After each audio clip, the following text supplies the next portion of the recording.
wabarakatuh.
Alhamdulillah nahmaduhu wa nasta'inuhu wa nastaghfiruh wa na'udzu billahi min shururi anfusina wa min sayyiati a'malina may yahdihillahu fala mudilla lahu wa may yudlil fala hadiya lahu wa asyhadu an la ilaha illallah wahdahu la syarika lahu wa asyhadu anna Muhammadan 'abduhu wa rasuluhu sallallahu alaihi wa ala alihi wa sahbihi wa sallam. Ya ayyuhalladzina amanu taqullaha haqqa tuqatih wa la tamutunna illa wa antum muslimun. Ya ayyuhan nasu taqu rabbakum alladzi khalaqakum min nafsin wahidah wa khalaqa minha zawjaha wa batha minhuma rijalan katsiran wa nisaa'a wattaqullaha alladzi tasaaluna bihi wal arham innallaha kana 'alaikum raqiba. Ya ayyuhalladzina amanu taqullaha wa qulu qawlan sadida yuslih lakum a'malakum wa yaghfir lakum dhunubakum wa may yuti'illaha wa rasulahu faqad faza fawzan 'azima. Amma ba'du fa inna asdaqal hadithi kitabullah wa khairal hadi hadi Muhammadin sallallahu alaihi wasallam wa syarrul umuri muhdatsatuha fa inna kulla muhdatsatin bid'ah wa kulla bid'atin dhalalah wa kulla dhalalatin finnar. Kaum muslimin jamaah salat Jumat rahimani wa rahimakumullah. Tak pesan-pesan yang kami pesankan pada diri kami pribadi dan jamaah sekalian, marilah kita tingkatkan keimanan kita dan ketakwaan kita kepada Allah Subhanahu wa taala, sehingga kita menjadi orang-orang yang bertakwa kepada Allah Subhanahu wa taala dengan anggota badan yang Allah berikan, dengan waktu yang Allah anugerahkan, dengan harta yang Allah limpahkan, dan dengan berbagai nikmat yang lain yang Allah berikan kepada kita. Dan dalam kita bertakwa kepada Allah dengan sebenar-benar takwa, dan sebenar-benar takwa adalah berupaya dengan penuh kesungguhan menjalankan berbagai hal yang diperintahkan oleh Allah Subhanahu wa taala dan Rasul-Nya, dan menjauhi sejauh-jauhnya berbagai hal yang dilarang oleh Allah Subhanahu wa taala dan Rasul-Nya, diiringi dengan keyakinan bahwasanya menjalankan apa yang Allah perintahkan dan menjauhi segala hal yang Allah larang itulah yang paling manfaat untuk kita, itulah yang paling menguntungkan manusia. Jika kita bertakwa kepada Allah Subhanahu wa taala dengan keyakinan semacam ini, maka kita bertakwa kepada Allah dengan kemantapan hati, dan bukan karena keterpaksaan, bukan karena beban, akan tetapi kita menjalankan apa yang Allah perintahkan dan menjadi berbagai hal yang Allah larang dengan penuh kesungguhan hati, dengan penuh kegembiraan, dengan penuh kemantapan hati, karena seorang muslim diyakini bahasanya menjalankan perintah Allah Subhanahu wa taala itulah yang terbaik untuk dirinya, dan menjauhi hal yang Allah larang itu adalah yang terbaik untuk dirinya. Karena tidaklah Allah Subhanahu wa taala memerintahkan satu hal kecuali itulah yang manfaat untuk manusia, karena Allah lah yang menciptakan manusia. Karena tidaklah Allah Subhanahu wa taala melarang kita untuk melakukan satu hal kecuali karena hal tersebut adalah hal yang membahayakan diri kita, karena dialah yang menciptakan manusia dan dia mengetahui apa yang terbaik untuk manusia dan apa yang paling manfaat untuk manusia. Kaum muslimin jamaah salat Jumat rahimani wa rahimakumullah, dalam kesempatan siang hari ini ingin kita ingatkan diri kami dan jamaah sekalian dengan sebuah hadis Nabi sallallahu alaihi wasallam, sebuah hadis yang sahih yang diriwayatkan oleh Ibnu Majah. Nabi sallallahu alaihi wasallam bersabda, la ba'sa bil ghina liman ittaqa, wasihatu liman ittaqa khairun minal ghina, wa tibu nafsi minan na'im. Kaum muslimin jamaah salat Jumat rahimani wa rahimakumullah, dalam hadis ini Nabi sallallahu alaihi wasallam menyampaikan 3 kalimat. Yang pertama, Nabi katakan tidaklah mengapa dan tidaklah berdosa kekayaan dan menjadi orang yang kaya, liman ittaqa, bagi orang yang bertakwa. Yang kedua, kalimat yang kedua Nabi katakan wasihatu liman ittaqa khairun minal ghina, dan badan yang sehat itu lebih baik bagi orang yang bertakwa daripada semata-mata kekayaan. Kemudian di kalimat yang ketiga Nabi sallallahu alaihi wasallam menyampaikan wa tibun nafsi minan na'im, dan hati yang gembira, hati yang lapang, hati yang tidak terkena beban, hati yang bahagia dan gembira adalah di antara kondisi demikian, ada di antara nikmat yang besar yang Allah anugerahkan. Kaum muslimin jamaah salat Jumat rahimani wa rahimakumullah, di kalimat yang pertama Nabi sallallahu alaihi wasallam mengatakan menjadi orang kaya bukanlah dosa. Tidaklah mengapa dan tidaklah berdosa seorang muslim yang bertakwa menjadi orang kaya. Maka hadis ini menepis anggapan sebagian orang yang beranggapan bahwasanya harta, semata-mata harta itu sendiri adalah satu hal yang tercela. Yang benar, harta, semata-mata harta itu sendiri tidaklah tercela. Bahkan Allah Subhanahu wa taala menyebut harta dalam 2 ayat dalam Al-Qur'an.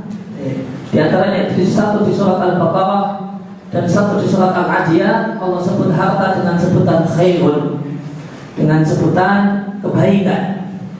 Dikarenakan harta itu pada dasarnya berbuah kebaikan dan menghasilkan kebaikan demi kebaikan. Cuma harta itu tercela ketika disalahgunakan. Harta itu tercela manakala dicari dengan jalan yang tidak benar dan dibelanjakan di jalan yang juga tidak benar. Adapun semata-mata harta dan semata-mata kaya, maka itu tidaklah tercela asalkan itu dipegang oleh orang yang bertakwa, Yang orang yang bertakwa adalah orang yang menjadi orang kaya dengan cara yang benar dan memanfaatkan harta dan kekayaannya dengan cara yang benar pula. Kaum muslimin jamaah salat Jumat rahimani wa rahimakumullah. Oleh karena itu Nabi SAW dalam hadis yang lain mengatakan la hasada ila fitnaini. Tidaklah dianjurkan seorang itu untuk mengharap-harap nikmat yang Allah berikan kepada orang lain kecuali untuk dua jenis manusia. Di antaranya adalah Nabi katakan rajulun atahu Allahu malan fa anfaqahu fi halaqatihi fil haqq. Dia adalah seorang yang Allah berikan padanya harta yang berlimpah, lalu dia habiskan dan dia belanjakan hartanya yang berlimpah tersebut dalam kebaikan. Maka Nabi SAW menganjurkan kita untuk berharap kepada Allah Subhanahu Wa Taala agar kita seperti orang yang semacam ini, orang yang kaya-kaya yang menghabiskan hartanya dan membelanjakan hartanya dalam kebaikan. Oleh karena itu dalam hadis yang lain yang sahih diriwayatkan oleh Ibnu Majah, Nabi SAW menyampaikan adanya 4 jenis manusia. Manusia yang pertama adalah orang yang kaya-kaya dan dia mengerti agama, dan dia manusia yang bertakwa sehingga dia belanjakan hartanya dalam kegiatan-kegiatan kebaikan, kegiatan-kegiatan sosial dan hal-hal yang bermanfaat. Dan manusia yang kedua adalah orang yang miskin, orang yang tidak punya apa-apa, orang yang tidak punya harta, namun dia adalah orang yang bertakwa dan orang yang mengerti agama. Maka dia berkata di dalam hatinya dan berharap di dalam hatinya, seandainya saya menjadi orang kaya-kaya, saya akan berinfak sebagaimana dia berinfak. Maka Nabi SAW mengatakan ilahuma fil ajri sawa'un. Keduanya adalah dua orang yang sama dalam pahala. Dan manusia yang ketiga adalah orang yang kaya-kaya dan namun tidak bertakwa sehingga dia habiskan hartanya dalam kemaksiatan, dalam keburukan. Dan manusia keempat adalah orang yang miskin, orang yang papa dan tidak punya apa-apa dan juga tidak bertakwa, dan dia mengatakan dalam hatinya, seandainya saya kaya maka saya akan bermaksiat sebagaimana fulan bermaksiat. Maka Nabi SAW mengatakan kilahuma fil wizri sawa'un. Keduanya sama dalam dosa. Maka kita lihat di sini Nabi SAW memuji orang yang kaya dan menginfakkan hartanya dalam kebaikan. Demikian pula Nabi memuji orang yang tidak punya dan berharap dan memiliki tekad seandainya dia orang kaya maka dia akan menjadi orang yang membelanjakan hartanya dan menghabiskan hartanya dalam kebaikan. Dalam hadis yang lain Nabi SAW mendoakan orang yang membantu beliau yaitu Anas bin Malik dengan mengatakan Allahumma akthir malahu wa waladahu wa atil umrahu waghfir lahu. Ya Allah, banyakkanlah hartanya Anas, dan ya Allah banyakkanlah anaknya, dan ya Allah panjangkanlah umurnya dan ampunilah dosa-dosanya. Maka doa Nabi SAW kepada sahabat Anas bin Malik radhiyallahu taala anhu salah satunya adalah ya Allah banyakkanlah hartanya. Maka hal ini menunjukkan bahasanya banyak harta itu sendiri tidaklah tercela. Seandainya itu adalah satu hal yang tercela dan berdosa sebagaimana anggapan sebagian orang, tentu Nabi SAW tidak akan mendoakan keburukan untuk sahabatnya dan untuk orang yang banyak membantu beliau di rumahnya. Maka doa Nabi SAW ini menunjukkan tidak tercelanya harta dan banyaknya harta, namun dengan catatan asalkan itu berada di tangan orang yang bertakwa, yang mendapatkannya dengan cara yang benar dan membelanjakannya dengan cara yang benar. Oleh karena itu dalam hadis yang lain yang dari Imam Ahmad, Nabi SAW mengatakan nikmat malu saleh dirajuli saleh. Sebaik-baik harta adalah manakala dimiliki dan dipegang oleh orang yang saleh. Dan di kalimat yang kedua Nabi SAW menyampaikan wasihatu liman ittaqa khairun minal ghina. Badan yang sehat bagi orang yang bertakwa itu jauh lebih baik daripada semata-mata kaya. Maka orang yang kaya namun sakit, orang yang kaya namun memiliki banyak penyakit dibandingkan dengan orang yang miskin, orang yang tidak punya apa-apa namun badannya sehat, dan keduanya sama-sama orang yang bertakwa, Nabi katakan kondisi orang yang kedua, orang yang miskin, orang yang papa dan tidak punya apa-apa dan badannya sehat, itu kondisi yang lebih baik daripada orang yang berharta, orang yang memiliki banyak uang, akan tetapi dia sakit, tergeletak sakit di rumah sakit, berbulan-bulan di rumah sakit, maka rumahnya yang mewah, mobilnya yang wah dan hartanya yang berlimpah, itu semua tidak bisa dirasakan nikmatnya. Makan pun tidak enak, tidur pun tidak nyenyak, karena dia tergeletak dalam kondisi sakit. Demikian juga ketika orang berlimpah harta, akan tetapi tubuhnya penuh dengan penyakit, sehingga dokter pun melarang untuknya memakan yang manis-manis. Yang manis pun tidak boleh, yang kecut juga tidak boleh, yang pedas-pedas juga tidak boleh, dan semua yang enak tidak boleh. Karena dia punya penyakit ini, punya penyakit itu, dan punya penyakit itu, maka dia cuma bisa menonton hartanya, dia cuma bisa melihat hartanya, uangnya, dan dia tidak bisa menikmatinya. Maka apa enaknya punya harta yang berlimpah, namun dia gigit jari dan cuma bisa nonton dan tidak bisa menikmati harta yang berlimpah yang dia miliki karena sakitnya badannya. Oleh karena itu badan yang sehat adalah satu manfaat yang sangat besar, satu nikmat yang sangat besar yang Allah Subhanahu wa Ta'ala berikan.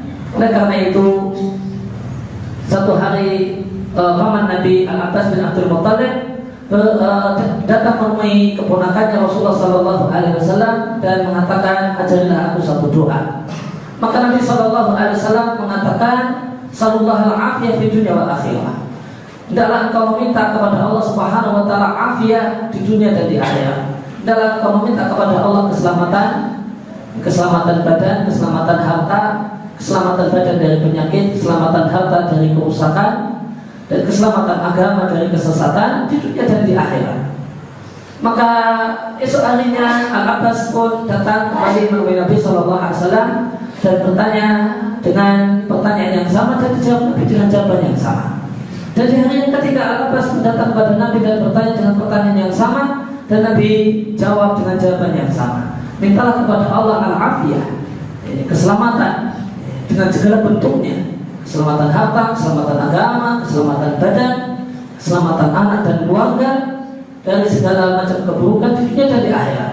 Maka Nabi SAW dan sampaikan, baik paman, tidaklah Allah memberikan satu nikmat kepada seorang hamba dengan satu nikmat dan karunia yang lebih baik daripada al-afiyah. Maka di antara perkara yang diajarkan oleh Nabi SAW berdasarkan hadis ini adalah kita memohon kepada Allah untuk mendapatkan al-afiyah di dunia dan di akhirat. Allahumma inni as'aluka al-afiyah fi dunya wal akhirah. Ya Allah, mohon kepadamu afiyah, keselamatan agama, keselamatan badan, keselamatan agama di dunia dan di akhirat. Maka badan yang sehat adalah nikmat yang sangat-sangat besar. Tidak ada karunia Allah yang lebih besar yang Allah berikan kepada seorang hamba daripada al-afiyah, yang diantaranya adalah afiyah badan, sehatnya badan dari segala macam penyakit. Aku qouli hadza fastaghfiru wa lakum wa lisa'iril muslimina wal muslimat fastaghfiru innahu ghafurur rahim.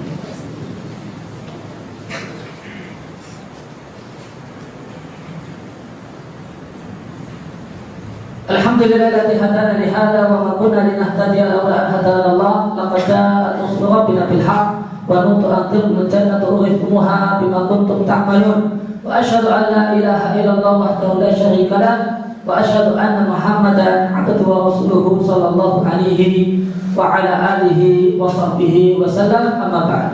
Kaum muslimin jamaah salat Jumat rahimani wa rahimakumullah, kembali kepada hadis yang sahih yang diriwayatkan oleh Ibnu Majah. Di kalimat yang ketiga Nabi SAW menyampaikan watibun nafsi minan na'im. Dan di antara nikmat Allah yang jangan pernah dilupakan dan jangan dikira itu bukanlah nikmat adalah hati yang nyaman, adalah jiwa yang tenang, jiwa yang tidak dipenuhi dengan gelisah dan ketakutan, jiwa yang tidak penuh dihantui dengan kecemasan dan was-was, akan tapi hati yang nyaman, hati yang happy, hati yang gembira. Ada satu nikmat Allah Subhanahu wa Ta'ala yang sangat besar. Maka ketika kita diberikan, Allah berikan pada kita hati nyaman tanpa beban, tanpa ketakutan, tanpa was-was, tanpa gelisah, maka itu adalah satu hal yang patut untuk bisa kita sadari, itu nikmat besar yang Allah berikan, yang wajib kita syukuri dan wajib kita anggap sebagai sebuah nikmat. Jangan dikira yang namanya nikmat hanyalah harta, hanyalah uang, hanyalah kekayaan, namun hati yang menjalani hidup tanpa beban, tanpa derita, tanpa depresi, tanpa ketakutan, tanpa stres adalah sebuah kenikmatan. Orang yang berharta, berlimpah dengan harta, kekayaan, orang yang gajinya besar namun depresi karena ada stres dengan beban yang berat, maka dia tidak bisa menikmati hartanya. Dia berlimpah dengan harta namun dia susah.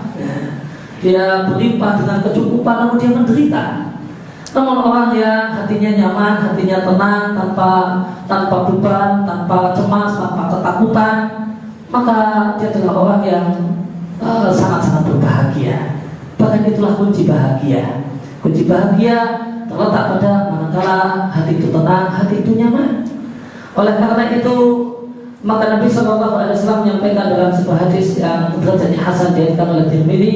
Nabi SAW sampaikan, "Man asbaha aminan fi sirbihi, mu'afan fi jasadihi, wa indahu qutu yaumihi, fa ka'annama hizatahu dunya bihadafiriha." Siapa yang menyambut pagi dengan hati yang happy, dengan hati yang bahagia dan badan yang sehat, dan ada di rumahnya makanan untuk kebutuhan hidupnya keseharian, maka dia adalah orang yang memiliki dunia dan seluruh isinya.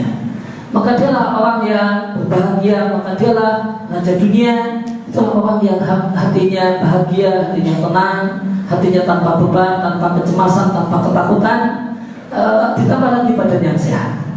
Kaum muslimin jamaah salat Jumat rahimani wa rahimakumullah. Oleh karena itu, nikmat yang sangat besar yang Allah berikan adalah rasa amannya hati dari berbagai macam ketakutan dan kecemasan. Oleh karena itu, di antara ujian dan di antara musibah adalah kekhawatiran dan kecemasan. Walanabluwannakum bisyai'in minal khauf. Dan sungguh kami akan menguji kalian, memberikan musibah kepada kalian. Dan di antara bentuk musibah yang Allah berikan kepada manusia adalah bisyai'in minal khauf, dengan sedikit rasa takut dan kecemasan. Cemas, takut, was-was, jangan-jangan demikian dan demikian adalah musibah. Dan itu adalah menjadi musibah manakala dia cuma sedikit rasa takut saja, sedikit kecemasan. Bukan keseluruhan, bukan kecemasan yang banyak. Karena kecemasan yang banyak, ketakutan yang besar itu mematikan. Dan sudah tidak lagi menjadi ujian, namun membinasakan. Maka satu hal yang untuk kita sadari seperti nikmat Allah yang Allah berikan pada kita adalah apapun kondisi keuangan kita, apapun kondisi badan kita, ternyata kita bisa nyaman, kita bisa nyaman, gembira, tenang, maka itu adalah nikmat besar yang wajib untuk disyukuri dan disadari sebagai sebuah nikmat. Allahumma shalli ala Muhammad wa ala ali Muhammad kama shallaita ala Ibrahim wa ala ali Ibrahim innaka Hamidum Majid. Wa barik ala Muhammad wa ala ali Muhammad kama barakta ala Ibrahim wa ala ali Ibrahim innaka Hamidum Majid. Allahumma ighfir lil mu'minina wal mu'minat wal muslimina wal muslimat al ahya' minhum wal amwat innaka antas sami'un qaribun mujibud da'wat innaka anta ala kulli syai'in qadir. Rabbana ighfir lana dhunubana wa li walidayna warhamhuma kama rabbayana shighara. Allahumma inna nas'aluka al-huda wat tuqa wal afafa wal ghina. Allahumma inna nas'aluka hubbaka wa hubba man yuhibbuka wal 'amala alladhi yuballighu hubbaka. Rabbana hab lana min azwajina wa dhurriyyatina qurrata a'yun waj'alna lil muttaqina imama. Rabbana atina fid dunya hasanah wa fil akhirati hasanah wa qina adzabannar. Wa sallallahu ala nabiyyina Muhammadin wa ala alihi wa sahbihi wa sallam wa akhiru da'wana alhamdulillahi rabbil alamin.